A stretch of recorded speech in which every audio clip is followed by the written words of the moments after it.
পশ্চিমবঙ্গের রাজনৈতিক পট পরিবর্তনের পর থেকে ভারতের একটি সুপরিকল্পিত ষড়যন্ত্র স্পষ্ট হয়ে উঠেছে।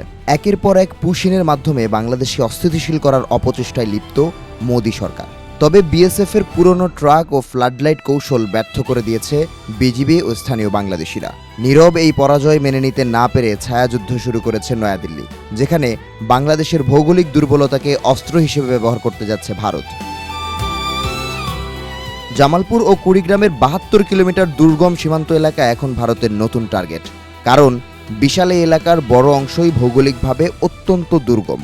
চারপাশে বিস্তীর্ণ সমতল, নদীনালা আর যোগাযোগ বিচ্ছিন্ন চরাঞ্চল যেন অনুপ্রবেশের পথকে আরও সহজ করে দিয়েছে। বাংলাদেশের সীমান্তে নিজস্ব অংশে কাঁটাতারের বেড়া নেই। কোথাও অন্ধকারে ডুবে থাকা সীমান্ত, আবার কোথাও নদী আর দুর্গম অঞ্চল হয়ে উঠেছে নিরাপত্তার বড় চ্যালেঞ্জ। নতুন কৌশল হিসেবে এই অরক্ষিত সীমান্তকেই কাজে লাগাচ্ছে বিএসএফ।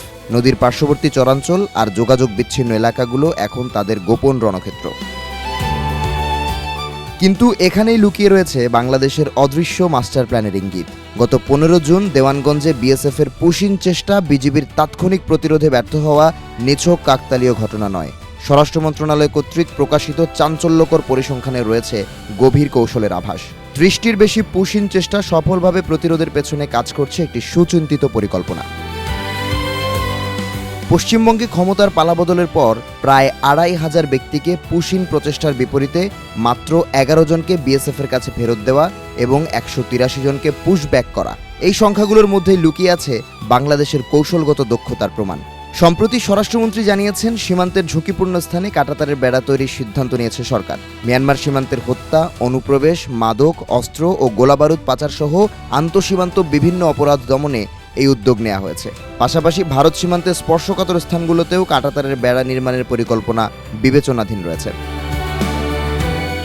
আন্তর্জাতিক সম্পর্ক বিশ্লেষক মোস্তাকিম আকাশের মতে, বাংলাদেশের সীমান্ত নিরাপত্তায় অনেক ঘাটতি রয়েছে।